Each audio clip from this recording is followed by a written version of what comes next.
أعوذ بالله السميع العظيم من الشيطان الرجيم بسم الله الرحمن الرحيم الحمد لله الذي لا يبلغ مدحته القائلون ولا يحصي نعماءه العادون ولا يعدي حقه المجتهدون الذي لا يدركه بعد الهمم ولا يناله غوص الفتن الذي ليس لصفته حد محدود ولا نعت موجود ولا وقت معدود ولا أجل ممدود فطر الخلائق بقدرته ونشر الرياح برحمته وبتتا بالصخور ميدان أرضه ثم الصلاة والسلام على رسول الثقلين جد الحسن والحسين أبي القاسم محمد.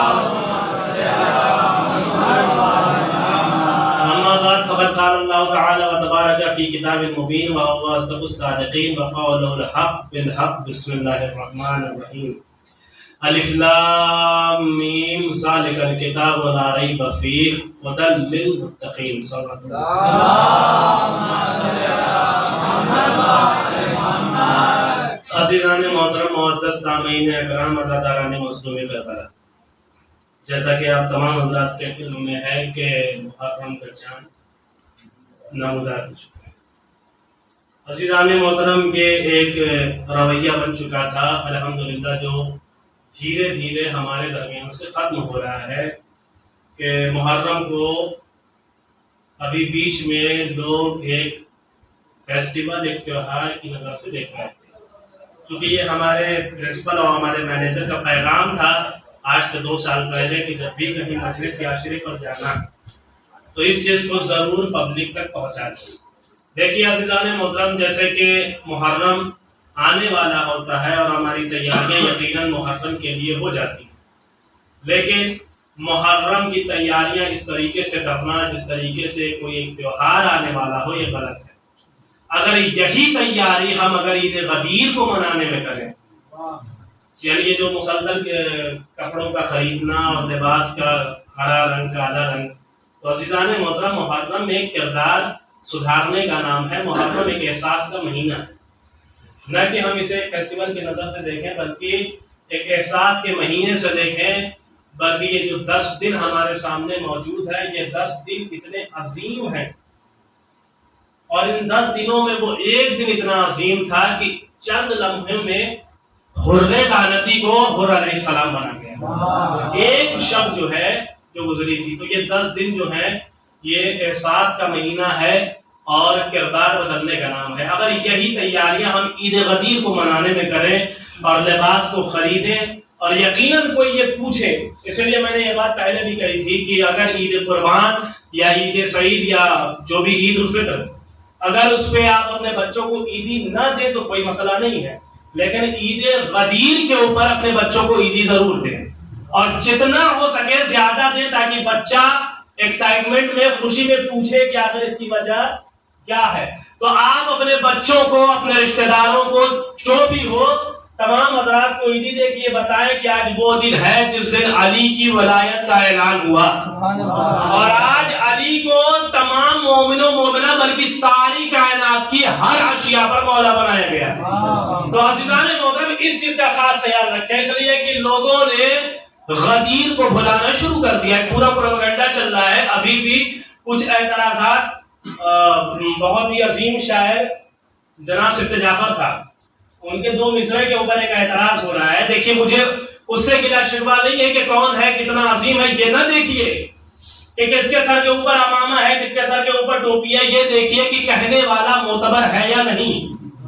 اس لیے کہ ضروری نہیں ہو کہ ہر انسان کہ جس کے سر کے اوپر 9 میٹر کی پگڑی ہو وہ سچ ہی بولتا ہو.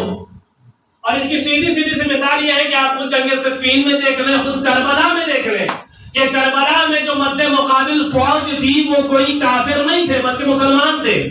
ان میں مسلمان بھی تھے، قاری بھی تھے، حافظ بھی تھے، لیکن ان کے دل میں عشق اہل بیت نہیں بلکہ بغض اہل بیت تھا. اور انہوں نے امام حسین کو قتل بھی اسی لیے کیا کیونکہ انہیں علی سے بغض تھا. تو ایک پروپیگنڈا رچا گیا کہ مولا کے فضائل کو چھپایا جائے، اور مسلسل پاکستان میں یہ جو ایک پلاننگ چل رہی ہے الگ طریقے سے کہ ہر اشعار کو، ہر اہل بیت کی مدح کو گھٹایا جائے. تو اس کے اوپر غور کریں اور تفتیش کرے، انویسٹیگیشن کرے، اس کے بعد حکم لگائیں۔ میں اپنے موضوع کی طرف آؤں کہ اللہ قرآن مجید میں ارشاد فرماتا ہے کہ بسم اللہ الرحمن الرحیم الف لام میم ذالک الکتاب لا ریب فیہ ھدی للمتقین۔ عزیزان محترم، سب سے پہلے قرآن جو کتاب ہے یہ کون سی کتاب ہے، یہ کس کے لیے ہدایت ہے اور کون اس سے ہدایت پا سکتا ہے؟ یہ خود اللہ نے واضح طور پر اعلان کر دیا کہ دیکھو بسم اللہ الرحمن الرحیم الف لام میم ذالک الکتاب لا ریب فیہ، یہ جو قرآن ہے اس میں کسی بھی طرح کی کوئی بھی شک و شبہ کی گنجائش نہیں ہے، لیکن یہ قرآن جو ہے ہر ایک کے لیے ہدایت نہیں ہے، بلکہ یہ قرآن جو ہے وہ متقیوں کے لیے ہدایت ہے۔ قرآن جو ہے متقیوں کے لیے ہدایت ہے۔ اور آپ آگے بڑھے اور قرآن مجید کی جب آیت کو پڑھنا شروع کیا تو کس کے لیے ہدایت بنا؟ الذین یؤمنون بالغیب، اور ان لوگوں کے لیے ہدایت ہے کہ جن کا ایمان غیب کے اوپر ہے۔ توجہ چاہتا ہوں عزیزان محترم، جن کا ایمان غیب کے اوپر ہے۔ اچھا، یہ غیب کی چیزیں کون سی ہیں؟ آپ نے کہنا شروع کیا کہ غیب کی چیزیں وہ ہیں مثلا جیسے جنت۔ جنت ہم نے دیکھی نہیں ہے کیونکہ ہماری نظروں سے غائب ہے۔ اچھا ٹھیک ہے، جنت آپ نے دیکھی نہیں، میں نے دستے ادب جوڑا مسلمانوں سے پوچھا، کہا یہ بتاؤ کہ جنت دیکھی ہے؟ کہا نہیں دیکھی۔ مانتے ہو؟ کہا ہاں مانتے ہیں۔ کہا کیوں مانتے ہو؟ کہا اس لیے مانتے ہیں کہ پیغمبر نے کہا تھا۔ توجہ چاہتا ہوں، اس لیے مانتے ہیں کہ پیغمبر نے کہا تھا، اس لیے مانتے ہیں کہ محمد نے کہا تھا۔ اچھا، یہ تھی غیب کی ایک مثال۔ اسی طریقے سے دوزخ ہے جو ہماری نظروں سے اوجھل ہے۔ جب پوچھنا شروع کیا بھائی مانتے ہو؟ کہ ہاں مانتے ہیں۔ کیوں مانتے ہو؟ اس لیے کہ محمد نے کہا تھا۔ توجہ چاہتا ہوں عزیزان محترم، جنت کا پوچھا، کہا دیکھا نہیں ہے، مانتے ہیں۔ کیوں؟ اس لیے کہ پیغمبر معتبر نے کہا تھا، محمد نے کہا تھا۔ جہنم دیکھی؟ کہا نہیں دیکھا۔ مانتے ہو؟ ہاں مانتے ہیں۔ کیوں مانتے ہو؟ اس لیے کہ محمد نے کہا تھا۔ سلسبیل دیکھا؟ نہیں دیکھا۔ مانتے ہو؟ ہاں مانتے ہیں کیونکہ محمد نے کہا۔ اسی طریقے سے حوض کوثر کو دیکھا؟ کہا نہیں دیکھا۔ مانتے ہو؟ کہا ہاں مانتے ہیں۔ کیوں؟ اس لیے کہ محمد نے دیکھا۔ اور جاہل مسلمانوں، پیمانہ کیوں بدلتے ہو؟ فیصلہ کیوں بدلتے ہو؟ نظریہ کیوں بدلتے ہو؟ پیغمبر نے جسے دکھایا نہیں صرف بتایا۔ توجہ چاہتا ہوں، پیغمبر نے جسے صرف دکھایا نہیں بلکہ صرف بتایا، اسے تم مارنے کو تیار ہو۔ لیکن اسی پیمانے کو تم بدلتے نظر آ رہے ہو غدیر کے میدان میں، کہ جب غدیر کے میدان میں محمد نے علی کو دکھایا بھی بتایا بھی۔ اللہ سبحان کیا کہنا، لیکن وہ چاہے پیمانے کیوں تم نے بدل دیا؟ انہوں نے کہنا شروع کیا اچھا قسمت کی بات ہے کہ ہر ایک کے مقدر میں علی کی محبت آ ہی نہیں سکتی۔ اچھا کیوں نہیں آ سکتی؟ اس لیے کہ علی کی محبت اسی کے دل میں آئے گی جس کی ولادت پاک ہوگی۔ یہ سیدھی سی حدیث ہے، یہ میں اپنی طرف سے نہیں بیان کر رہا ہوں۔ اچھا، آپ نے جب دیکھنا شروع کیا کہ ایک مولا کے صحابی جنہیں سلمان کہا جاتا ہے، اچھا سلمان بہت عظیم الشان صحابی تھے، انشاءاللہ میں ان کی تفسیر آگے کی مجلسوں میں بیان کروں گا کہ ان کی پوری ہسٹری کیا تھی، یہ کون تھے، کس کے غلام تھے، کس کی حکومت میں کب تک آئے، غلامی میں کب تک آئے، اور پھر جا کے کس طریقے سے اہل بیت سے متصل ہو گئے۔ اچھا سلمان ہے، سلمان کون ہے؟ منا اہل بیت ہیں، عظیم الشان صحابی۔ رسول خدا کی خدمت میں آئے، رسول خدا نے کہا کہ اے سلمان یہ بتاؤ کیا تم چاہتے ہو کہ میں تمہیں ایک ایسی چیز بتاؤں جو بالکل ہی امتیاز رکھتی ہو، الگ ہو؟ یا رسول خدا بسم اللہ۔ اے سلمان ایک شرط ہے، میں تمہیں بتا تو دوں لیکن تمہیں اس بات کو قبول کرنا پڑے گا کہ تم اس چیز کو کسی غیر سے بیان نہ کرو گے۔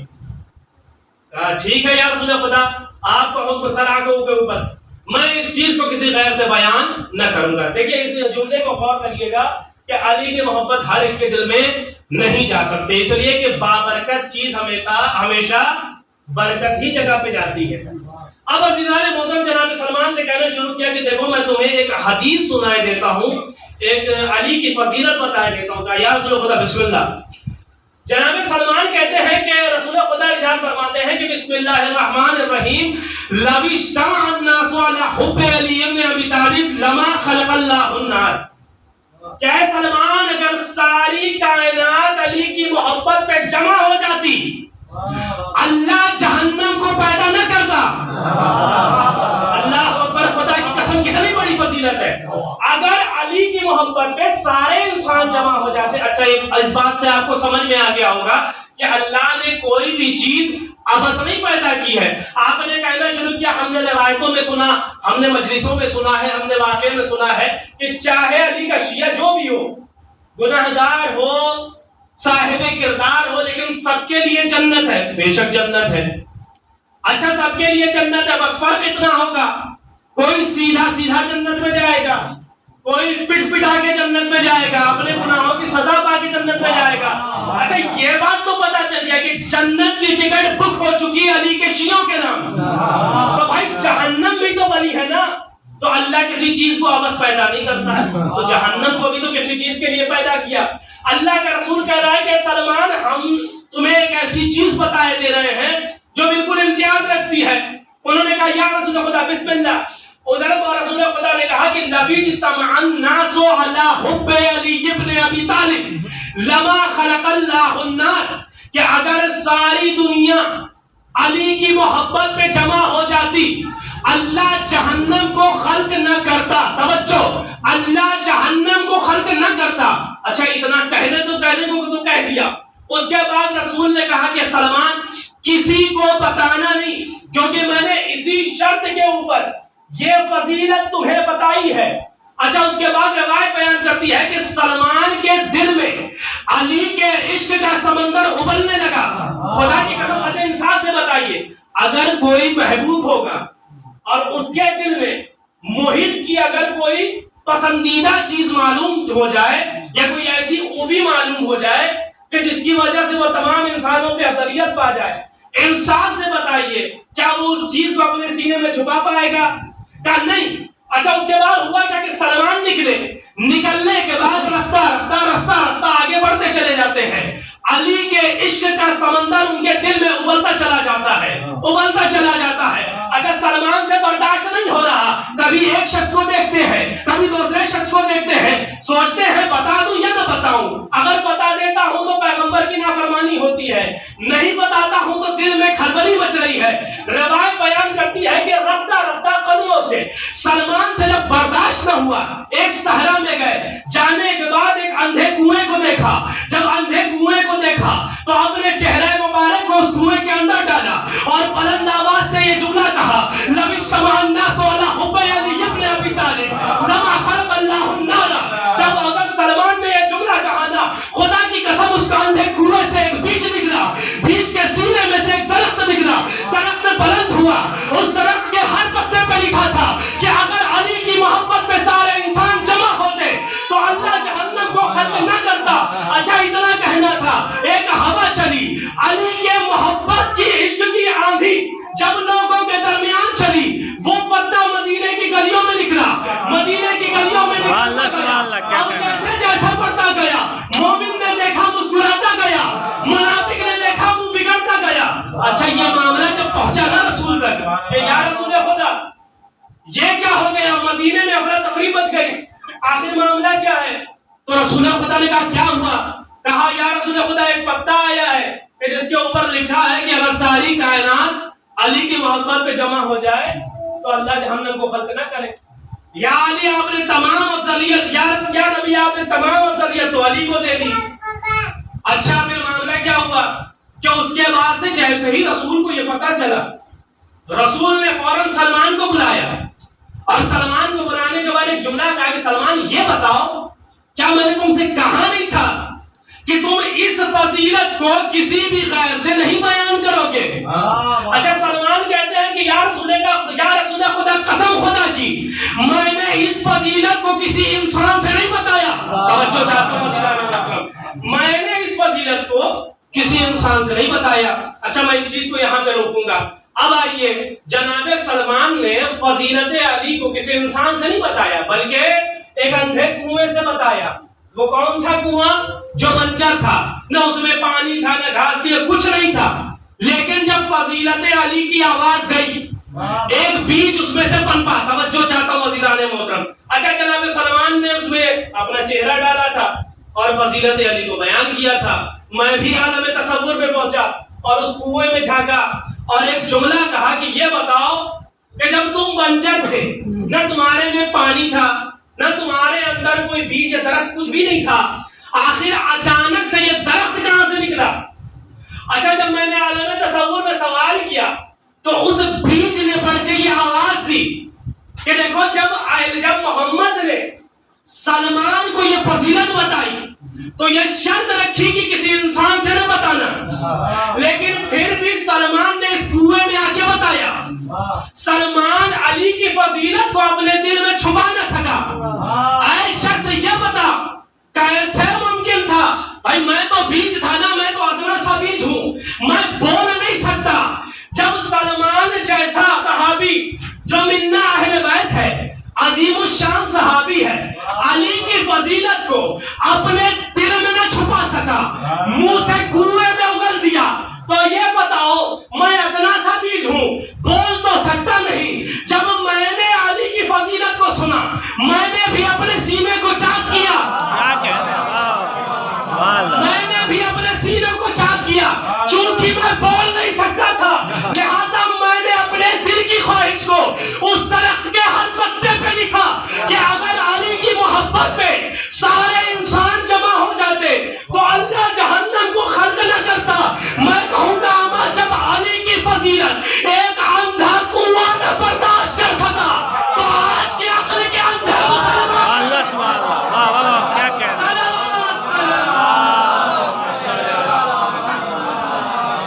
کیا کہنا ہے، سبحان اللہ سبحان اللہ، جب علی کے پیدائش سبحان اللہ، اندھا کنواں نہ بتا سکا تو بھائی تو میں تو بیج تھا، چونکہ بیج تو بول نہیں سکتا تھا، لہٰذا اس نے اپنے دل کی بات پتے پہ لکھ دی کہ اگر ساری کائنات علی کی محبت پہ جمع ہو جائے تو اللہ جہنم کو خلق نہ کرے۔ اچھا عزیزان محترم، پھر جب یہ معاملہ آگے بڑھتا چلا گیا، اچھا لوگ گھبرائے، رسول کے پاس آئے، خدا کی قسم رسول اور اہل بیت اور قرآن مجید کی ہر بات کے اوپر غور کیا کیجئے، کیونکہ ہر عمل میں کوئی نہ کوئی حکمت پوشیدہ ہوتی ہے۔ لوگ آئے تھے، بھائی کیا ضرورت تھی اعتراض کرنے کی؟ تو پتہ یہ چلا کہ یہ اعتراض علی کی فضیلت کی وجہ سے نہیں تھا۔ توجہ چاہتا ہوں عزیزان محترم، یہ اعتراض علی کی فضیلت کی وجہ سے نہیں تھا کہ علی کی فضیلت اتنی زیادہ ہے کہ اللہ نے جہنم کو خلق اس لیے کیا کہ وہ علی کے دشمنوں کا ایندھن بنائے، تو یہ اعتراض اس کی وجہ سے نہیں تھا، بلکہ یہ اعتراض اس لیے تھا کہ بھائی وہ جو سانپ جس کو معیار الولد کہا جاتا تھا، جب مولائے کائنات نے، ابھی آپ نے مولانا موصول سے سنا سابق مجلس میں کہ علی نے کلہ اصغر کو بچپنے میں چیر کے اپنی شجاعت کا ثبوت دے دیا کہ دیکھو بچپنے میں نہ ہم سے بڑا کوئی عالم ہے نہ ہم سے بڑا کوئی شجاع ہے، اور عزیزان محترم بہت ساری منزلیں آئیں۔ لہذا یہ معاملہ کیا تھا؟ کہا یہ معاملہ یہ تھا کہ جب علی نے اس سانپ کو دو حصوں میں تقسیم کیا، اچھا اس سانپ کو کہا جاتا تھا معیار الولد۔ اب یہاں رک کے میں ایک بات واضح کر دوں، انسان اور جانور میں فرق کیا ہے؟ اگر آپ منطق پڑھیں گے، مولانا موصول موجود ہے، منطق پڑھیں گے تو حضرت انسان کو بھی حیوان کہا جاتا ہے، اس لیے کہ جب آپ پڑھیں گے منطق میں تعریف کہ مر انسانو، انسان کون ہے، تو آپ کو اس میں ملے گا کلو انسان حیوان، ہر انسان حیوان ہے، لیکن حیوان اور انسان میں فرق اتنا ہے کہ حیوان بولتا نہیں ہے، انسان بولتا ہوا جانور ہے، اور دونوں میں ایک اور فرق ہے کہ اللہ جو ہے جانوروں میں عقل نہیں رکھتا، لیکن اللہ نے انسانوں کے اندر عقل کو حاضر کیا ہے، عقل کو بھیجا ہے تاکہ انسان اپنے عقل کے طریقوں کو کھولے اور اپنے عقل کے اوپر فیصلہ کرے۔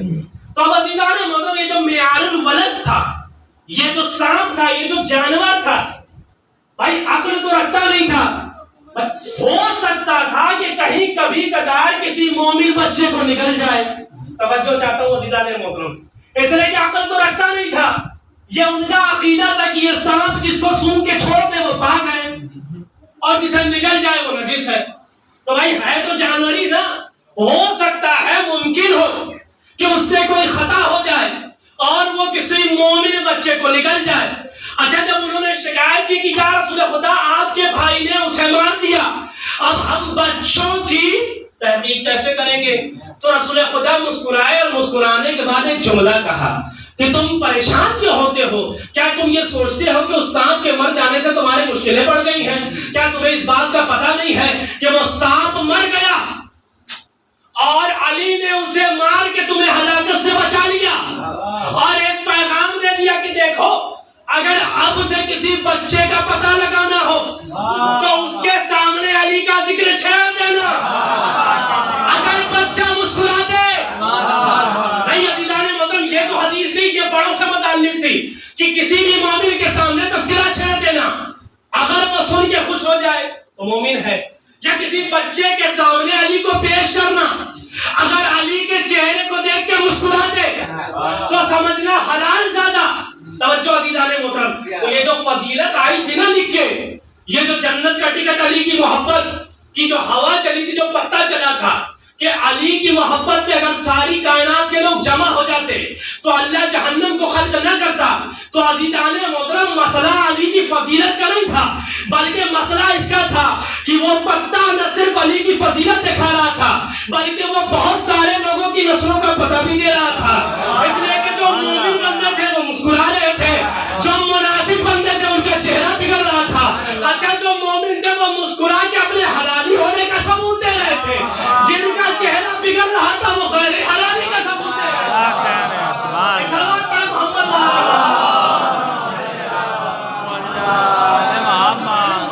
یہ پریشان اس لیے تھے کہ آخر یہ ماجرا کیوں ہوا، کہیں ایسا نہ ہو کہ ہماری نسلوں کا پتہ رسول کو پتہ چل جائے۔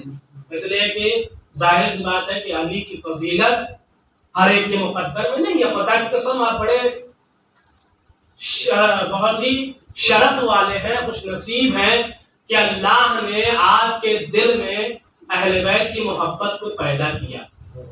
خدا کی قسم، یہ ایک ایسا نور ہے، ایک ایسی محبت کا ٹکڑا ہے جو ہر ایک کے نصیب میں نہیں ہے۔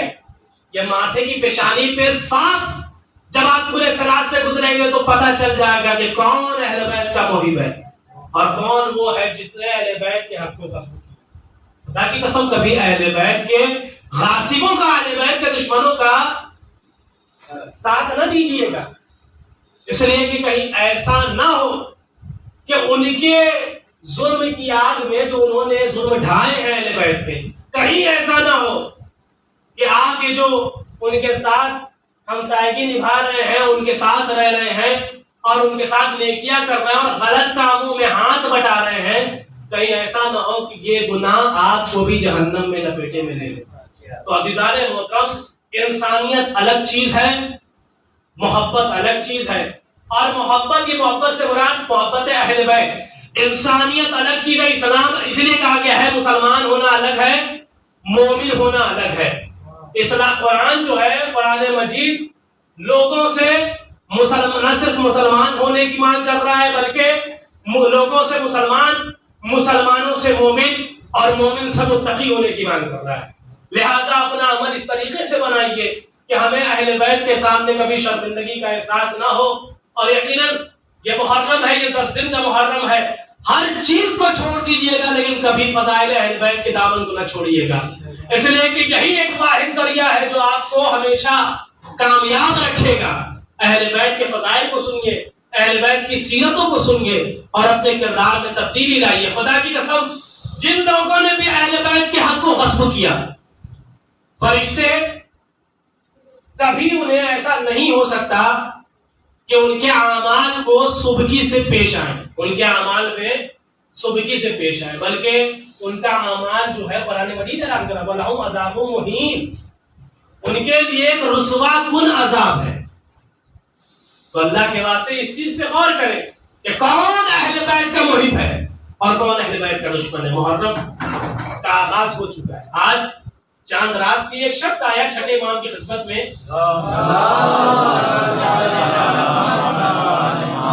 چھٹے امام کی خدمت میں آنے کے بعد کہتا ہے کہ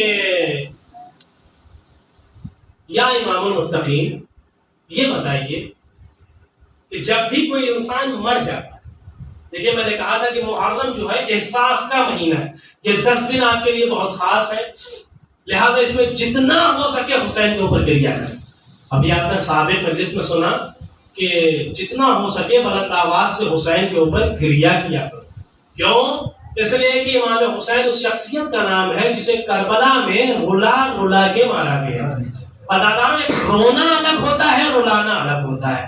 رونے کا مطلب یہ ہے کہ آپ نے کسی غم کو سنا کسی بھی مظلوم بھرے منظر کو دیکھا اور آپ کی آنکھوں میں اشک آیا، آپ گریہ کرنے لگے.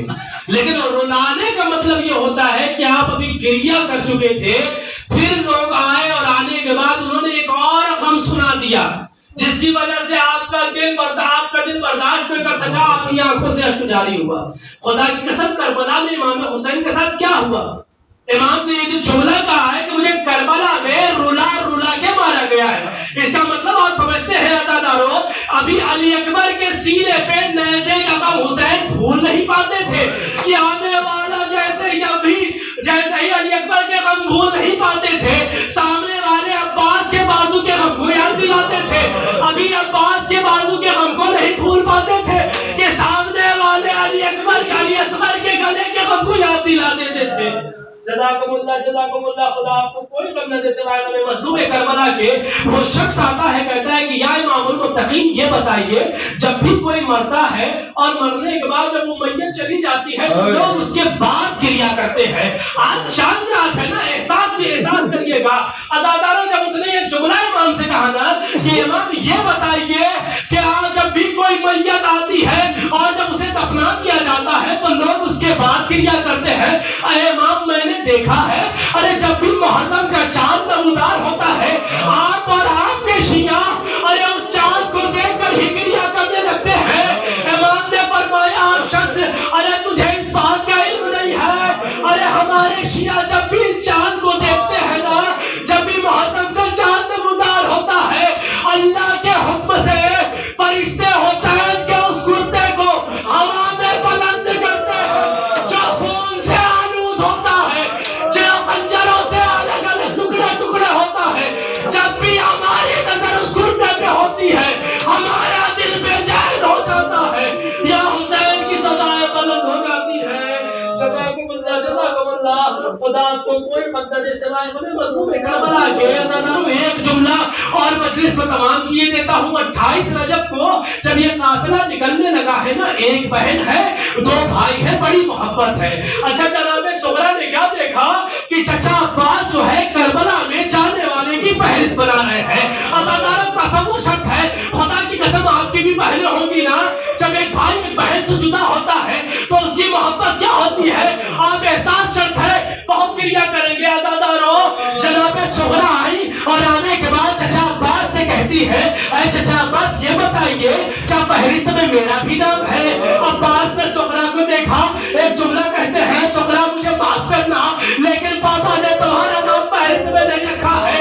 عزاداروں روایت کے جملے ہیں کہ جناب سغرا وہاں سے ہٹ گئی، لیکن اس کے بعد بھی راوی کہتا ہے میں نے دیکھا کہ سغرا کے چہرے کے اوپر کوئی بھی مرجھاہٹ نہیں ہے، بلکہ سغرا کا چہرہ کھل رہا ہے. اچھا جب یہ پتا چلا نا کہ سغرا آخر کیوں اس سے قدر خوش ہے، آخر سغرا ناراض کیوں نہیں ہوتی ہے، تو اس بات کا پتا چلا کہ سغرا کو معلوم تھا کہ حسین علی اکبر کے بغیر نہیں رہ سکتا، علی اکبر سغرا کے بغیر نہیں رہ سکتا. ارے حسین کی مجبوری کا نام اکبر ہے، اکبر کی مجبوری کا نام سغرا ہے. جب اکبر مدینے سے رہا ہوئے یہی بہن تھی، علی اکبر کے پاؤں کی مٹی کو اپنے دامن میں سمیٹ کے رکھا. اے بھیا خدا حافظ، میں آپ کے ساتھ کربلا کا چاہتا ہوں. جزاکم